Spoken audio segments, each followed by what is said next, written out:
Test one, two. Okay. Good evening, everyone. Salaam Ismiall here, representing the African American Alliance. Pastor Eugene Bell going to open up in prayer. Respectfully, as people of all different faiths I know here, and I'm a Muslim, and there's Christians and Jews and a little bit of everybody. So, Pastor, give us a universal prayer.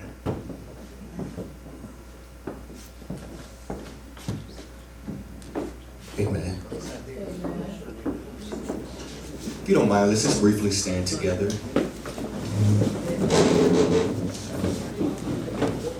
Father, we thank you and we honor you for this time for which we've come together. And as your word does declare how good and pleasant it is for brethren to dwell together in unity. So we come together now to seek a place of unity, to seek an opportunity to find one accord that to collectively, that we can make this community a better place, that we can work together as a community and as your elected officials, that to allow us to make Elizabeth a better place to live and a better place to reside. So we just thank you as we speak today, as we discuss matters upon our hearts and in our minds. Let us respect one another, let us honor one another, and most of all, you find a way to get the glory. We thank you and we praise you. Amen. Amen. Thank you, Pastor.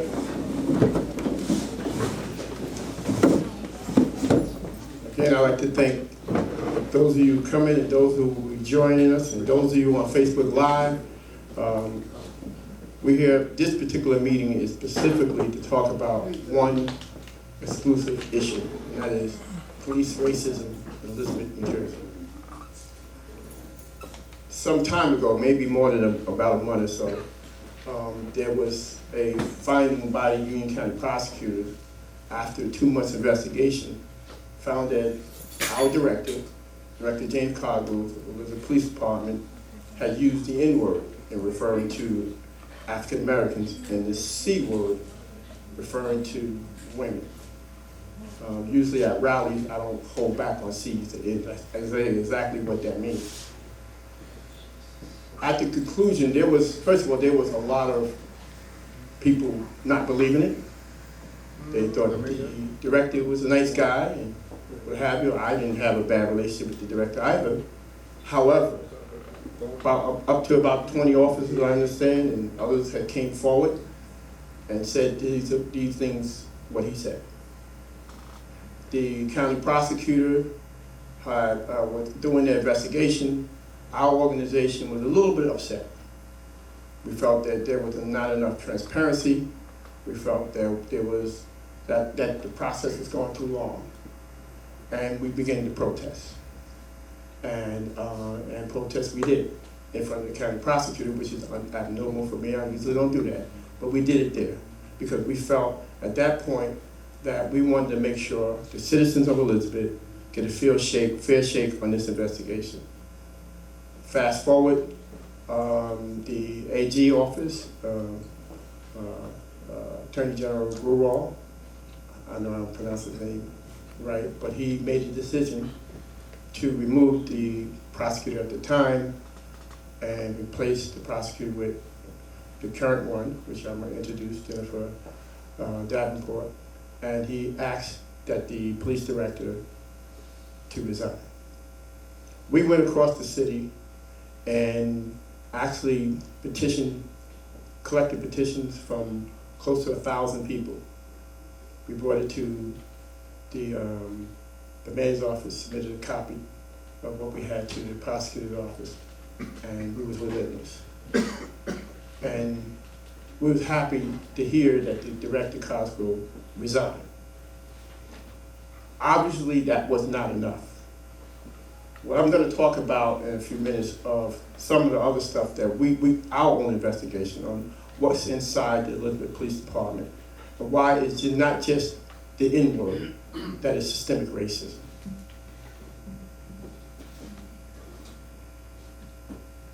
Some of y'all might have seen this cardboard at a number of Facebook posting. This cardboard is the report card of the Elizabeth Police Department. After talking to many officers and the things that we could find with the police department, these are the things that we found. 20, you want to hold it? So everybody can see it. There's 300 and so police officers, about maybe, I don't know, 325, 340, something to that effect. Out of that, only 28 are black officers. You can turn it this way, if I can say it. 28 are African American. We have 4 sergeants.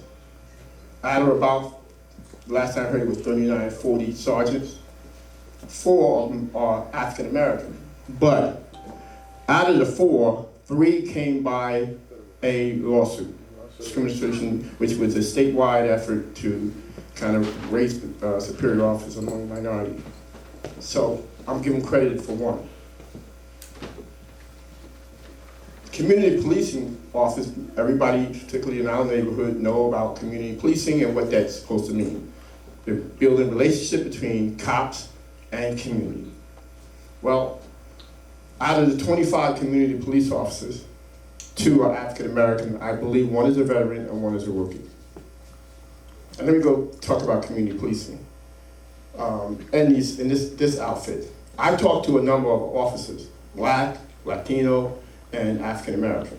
And they said the same thing over and over again, that the community policing effort is only a targeted process or whatever, or practice in mostly African American in those targeted so-called at-risk areas. So it's not really an interactive, officer-friendly kind of thing. It's that specifically these officers go into these target areas and do these, what they call that, broken glass, whatever they used to call it. What's that, James? And arrest folks for all the stupidest things. Marijuana, spitting on the sidewalk, different things. And usually comes with these confrontations. The DARE division, which I used to work with them when I started the youth council back in the old days, there are no African American. The DARE division is often talk to the baby kids, the elementary children, and to get them away from drugs and what have you. There are no African Americans in that. The juvenile bureau, they hear a lot of complaints about so-called gangs among the blacks and the Latinos and what have you in town. Guess what? There are no African Americans in the juvenile bureau. Detective bureau, I heard different numbers. There's about 25 or so detectives, only 2 are African American. The ID unit, or what do you call it, CSI, they go on the scene, y'all watch the movie. There are no African Americans taking pictures and collecting evidence, none, 0. The narcotics division, where they arrest quite a number of African Americans. There are no African American officers in the narcotics division. The emergency service / SWAT, you know what the SWAT team do. They're the ones with the sharpshooters and what have you, and the big guns and all that kind of stuff. There's about 30 of those officers. Not 1 is African American. Now, someone here from the Star Ledger, they done a great report on police brutality across the country, across the state rather, and here in Elizabeth, said blacks are more to be shot and brutalized than anybody. And we know some of those folks that were shot. We know Mr. Give me some help. Tankard was in the Oakland Plaza PM, and we know the other gentleman who was beaten down. He came to me before he came to the police. He had to get an attorney out of Pennsylvania because nobody would take his case. He ended up settling a case last year, $250,000. The Tankard was $750,000. This in the last couple of years of police brutality. And there's a whole bunch of these kinds of always the same cast of character. Black, black, black. African American. So of the 4,600 cases where force was used against people under age 18, more than half was African American. Now, I gave the same report, I think, to the city council, and I said, if that's not systemic racism to the belly, to the core, I don't know what is. Now, what are we gonna do about it? First of all, I'm glad that we have our new county prosecutor who's gonna talk, just I'm gonna give her a chance to give her a reason why she's here. So, and then we'll have a few Q&As, and there's not yelling and screaming or anything like that, because we met with her, she's a nice lady. So, and we're gonna continue to meet with her and guide her from a community perspective on how this policing should happen in our community. So I want her to come forward, give a statement of her reason for being here, and we'll talk more about what her purpose is and what we desire. The Honorable, our new County Prosecutor, Jennifer Daniels. Good evening. So by way of introduction, I am here with folks from the Union County Prosecutor's Office. I'll start with my left. Joe Walsh is counsel to the prosecutor. Joe and I are both from the Attorney General's office, and we have been here approximately 4 weeks or so. I am both the acting prosecutor in Union County, but I'm also wearing my other role, my other hat, which is the First Assistant Attorney General to Attorney General Gray Wall. I'm doing both of those jobs at the moment, and and Joe is here. One of the reasons, well, we get to that in a second, maybe introduce somebody else who's here. Starting with John Esmerado from the Union County Prosecutor's Office, Chief of the Investigations Bureau, Chief Gagliardi, and Deputy Chief Marcantonio. And the work that you described, and it may be a little frustrating, and I understand that I can't go into details on particular IA matters and pending matters, and IA is a confidential process, and there's reasons for that, victim statements and things of that nature. So I apologize in advance, and I know that can be very frustrating. But I will say the things that you mentioned and the process of why we're here and the work that was done by this office to do it quickly, to take a deep dive into something and to really figure out what was happening and to get to a point where we are now is tremendous, and I thank you for that with my other hat from the state, because that's what we want to see.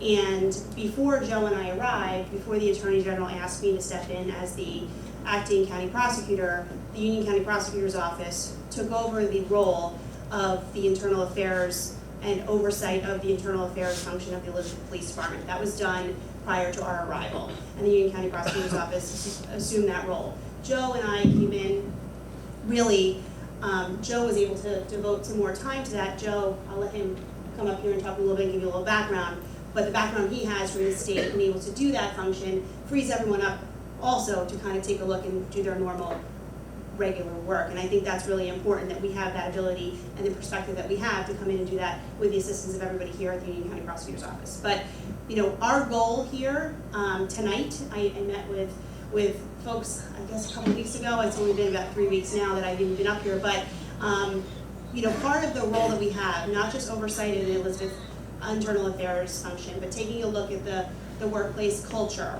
doing an audit there of the police department, taking a look and making sure there's sexual harassment training and that there's implicit bias training and that there's just a general sense of what is happening and how we can make that better.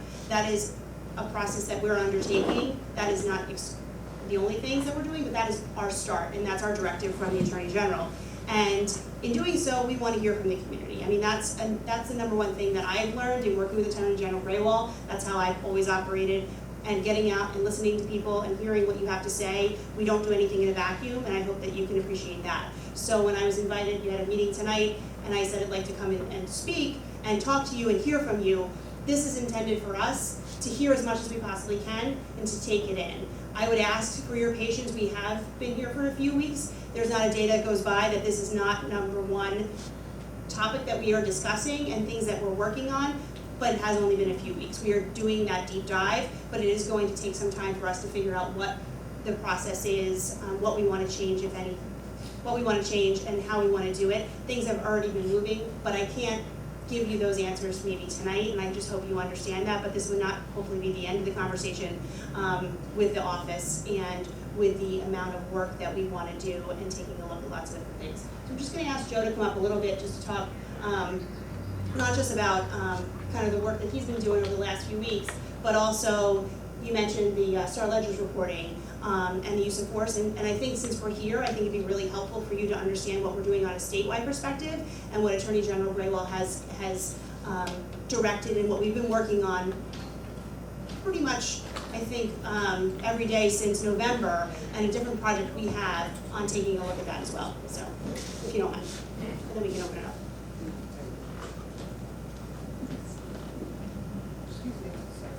Good evening. Use that. My name is Joe Walsh. I'm here with Ms. Davenport as special counsel to the acting Union County Prosecutor. Over the course of my career, I've been a municipal police officer down in Burlington County. I've worked as an assistant prosecutor in Burlington County and in Camden County, and now I find myself as a deputy attorney general working with the Division of Criminal Justice. And now the Office of Attorney General. And over the last 4 years, I've worked on a lot of the AG's statewide programs. Some of the, what I think are cutting edge programs. And I'll fill you in a little bit on the things that I've worked on. But first, I wanted to just comment on why we are here.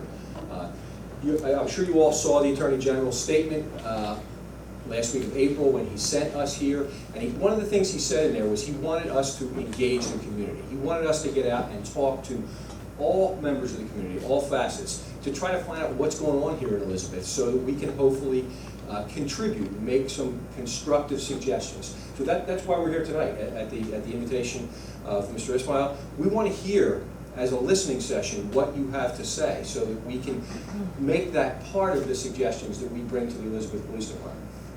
It's a complex task, I'm sure you can imagine. We have a lot of folks to talk to.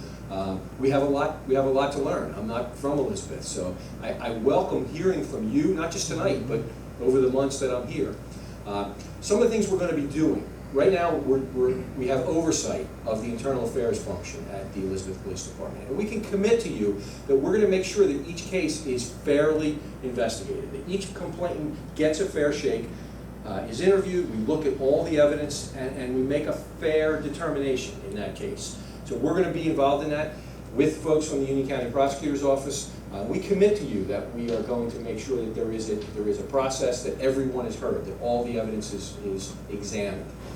We're going to be doing training with the Elizabeth Police Department. We're going to have sexual harassment training. We're going to do more implicit bias training. All officers in Union County engaged in implicit bias training over the last 2 years. We're going to take that to another level with the Elizabeth Police Department over the next months to try to make sure that not only is there not explicit bias, but that police officers are not acting on the implicit biases that, let's be honest, all of us have in ourselves, in our courts. So we want to address that, and we want to make sure that that doesn't affect how officers act out there in the community. We're going to be trying to take a deep dive into what is the culture in the Elizabeth Police Department. Being here tonight is the beginning of hearing about that. I've been talking to officers, command staff, civilian personnel, and we engage with the PPA. I'd like to hear from all different folks to hear what's been going on. So those are some of the things that I'm going to be doing over the months that I'm here, and we're going to try to do our best to make constructive suggestions to improve the Elizabeth Police Department so it can do its best job serving the community. But I'd like to mention some of the programs that we've been involved in statewide over the last 3 or 4 or 5 years through various attorneys general. We've been working on what I think is one of the most important programs statewide, and that's body-worn cameras.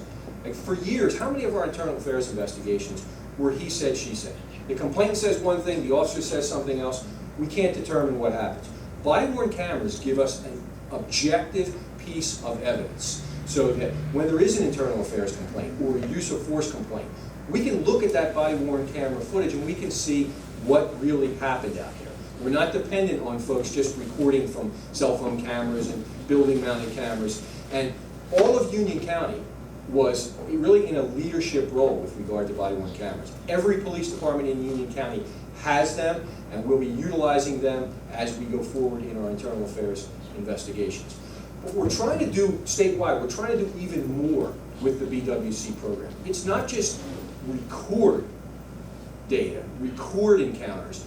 We want police supervisors to look at those videos and see what are officers doing well and what are they not doing well, so that we can intervene before we have unjustified uses of force. Before things get to a bad situation, let's look at this body-worn camera footage.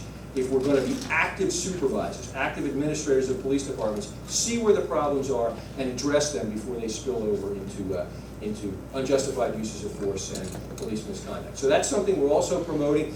The Elizabeth Police Department, we're going to be suggesting to them that they adopt a program for doing that. And they've been receptive so far. I think that's going to be a good thing for them, and it's going to be a good thing for the community. The Attorney General has been very, very involved in promoting less lethal, non-lethal types of force. We don't want the only type of force, the only option to be firearms, to be deadly force. We want to see CEDs or tasers, and we want to see less lethal types of ammunition. So when we have, let's be honest, there are situations where force is going to be used. We're never going to, I'd love to see it, but we're probably not going to get away from, we're not going to get to a world where we never use force. But when we have to use force, we don't want to have to kill people. Let's hope we can get to a point where we can use tasers and use less lethal force so that folks don't have to die in those encounters. We've been promoting that. The last 3 attorneys general